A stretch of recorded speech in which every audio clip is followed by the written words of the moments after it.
Hi, my name's Trisha. I am starting this channel to talk with parents about children and adolescent mental health. The name of the channel will be The Role We Play. So bear with me. I'm new to doing this and I struggle with speeches, whether you can see me or not. We have mental illness that runs throughout our family. I mean, just rampant throughout our family. And our youngest son has always had challenging behaviors as a child. He, you know, typical ADHD kind of stuff, that kind of thing. Moods, kind of like on a roller coaster, he could be doing really, really well. And then another day, he might just have troubles, managing his emotions and behavior. So, as time went on, though, he learned how to manage those things and was doing pretty well until he turned about 10 years old. And I was letting him watch the movie The Mummy. The Mummy, as far as I could remember, wasn't really scary, but he found the image of the mummy to be terrifying. And that night he had a horrible time getting to sleep. Every time he closed his eyes, he would see the image of the mummy. And this went on for a long while. It would be the mummy, and then it would be something new. And he said it was like he realized that it was hell on earth, the way people treated each other and things like that. And we didn't let him watch the news or anything, but still, if you're out and about, you're going to hear things. And so he would hear things and then he would obsess over them and, be crying at night. I would sit with him and try to help him, pray, and we would read books and we would do things to try to get his mind off of those topics. Eventually, we decided we needed to get him outside help, that what we were doing was not working. So I took him to see a psychiatrist. A point before that, I had had my own struggles with mental illness. The first time around was when he was a toddler, and I think I just had postpartum depression, and then also where you lose sleep. He'd get up at 5 in the morning even as a toddler, rearing to go. Just time to grab coffee and head outside so that he had stuff he was allowed to climb on. Anyway, so I went to the doctor and he prescribed me Prozac, and it just made me feel like myself again. And so I took that for a while. Eventually, I felt like I didn't need it anymore, so I stopped taking it, and I was fine for a couple years. But anyway, so going back to him, the psychiatrist diagnosed him with not only ADHD, but bipolar disorder, which was ran in my family. I myself have bipolar type 2, and he was diagnosed with bipolar type 1, OCD, anxiety.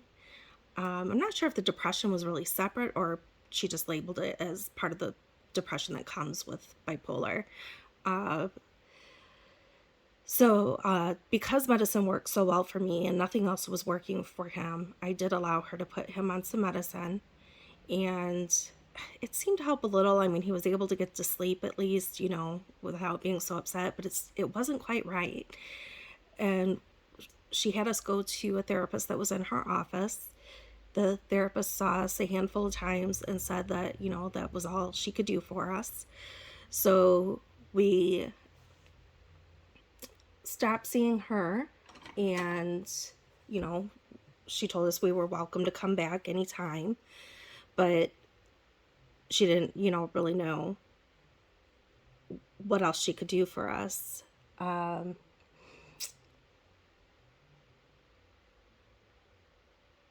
With trying to help him, of course I did, a lot of reading and that sort of thing. But back then there wasn't much information out. There's a lot more now. and I would try to, learn what I could. But it wasn't until I went to college for psychology, and I was taking a psychology course, that I realized that there were treatments that were better fitted to his struggles than, what he had received. And we did have another therapist that he saw as a teenager, and she helped him in that she was a voice, somebody to listen and give feedback and stuff, that wasn't his parents. But other than that, she didn't really, teach him anything. And that's what he needed. That's what we needed. We needed to learn what this was like, and what our role was, and how to help him. And he needed tools on ways to help himself. So in this class, I learned about treatment called DBT. It's a therapy that it came about for helping people with personality disorders, but they were finding that it was helpful for other people too. And just based on the description of it, which I'll get into it another time, it sounded like something that might work better for him. So I looked up therapists in the area that did DBT therapy, and I found one. He went to him, he liked him, but he ended up only going a couple times and refused to go after that. At this point, he's a teenager. There's not much you can do in the lines of making him talk if he doesn't feel like talking, or, anything like that. And he was just kind of giving up because, he had been going through this for, I guess he was probably 14 or 15 at that point. And, so he'd already been going through treatment for 3 or 4 years, and nothing was helping. So I ended up seeing that therapist, and he was really helpful in that one of the things that I did was I was often the middle person between his dad and himself. And he told me, you need to step back and let them handle their relationship. And it was hard, but I did it, and it was for the better. They, found ways to work it out, and it was like once it fell on their shoulders to manage that, they stepped up and did it. I ended up getting him a workbook for DBT therapy, and we worked through it at home. Basically, I paid him to sit down and talk with me, and, told him he had to be all in to get paid for it. And that seemed to really help. That it didn't help in like making him feel better, but it helped him to learn to identify what he was struggling with, what he was feeling, what he was thinking. So, later on in years, he did end up going to see, other therapists, but the teen years were really hard on us. Imagine typical teen behavior, and then you add onto that mental illness, and then he's hanging out with friends who are doing drugs and drinking, and they were doing things that I didn't realize they were doing, even though they were staying at my house. And I was the type of mom that, got up and checked on them in the middle of the night, made sure they were there where they were supposed to be, that they weren't doing anything they shouldn't be doing, but they still find a way, and you find out about it later, But that type of stuff obviously exacerbated his mental illness.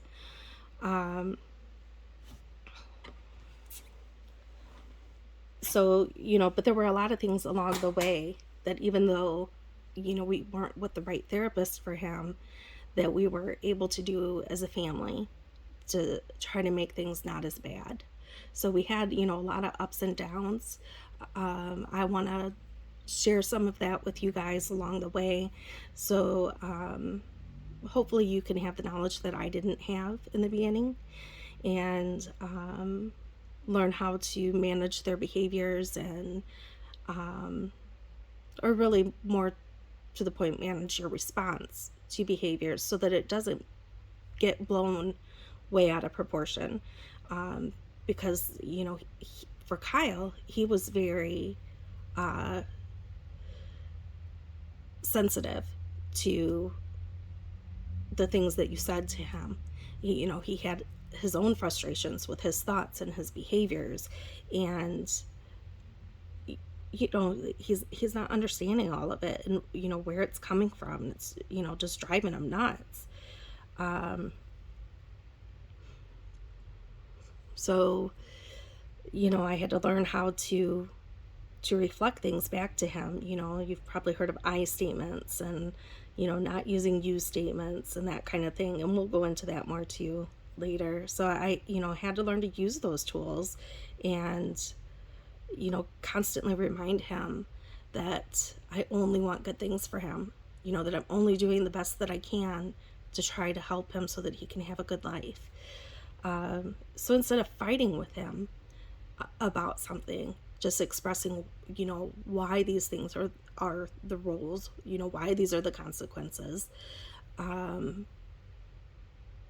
because as parents, we want good things for our children.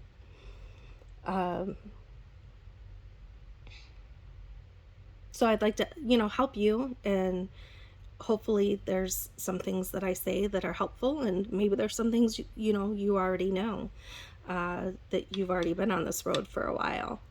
One thing I would like to point out is there's an organization called NAMI, NAMI, and it's a national organization, but there are also local NAMIs in different areas. So if you look up the national one, you can find the one in your area.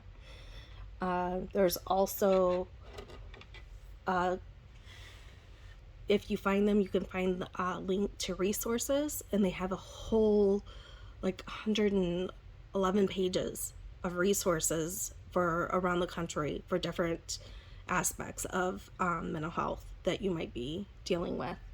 Some of it's for dealing with older people, some of it's for teens and kids. They have support groups for family members, educational classes so that you can learn more about navigating the mental health system.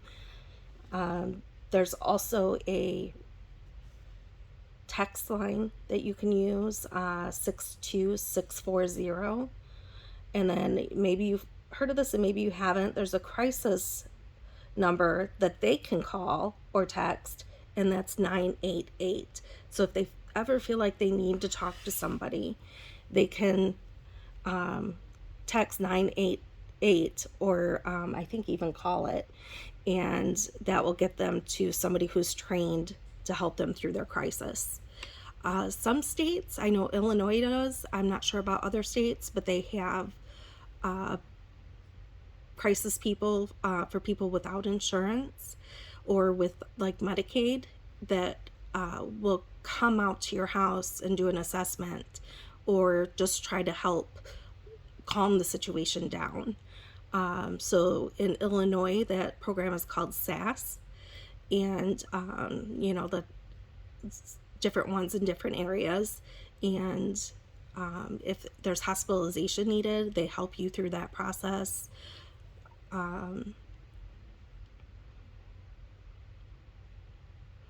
They have counselors that will come and see your kids during the week at school if it's deemed necessary that they're needing that extra attention. It can be hard to get into therapists too, so sometimes it's nice to have somebody that's coming in and seeing them regularly if they're only able to see their therapist once a month.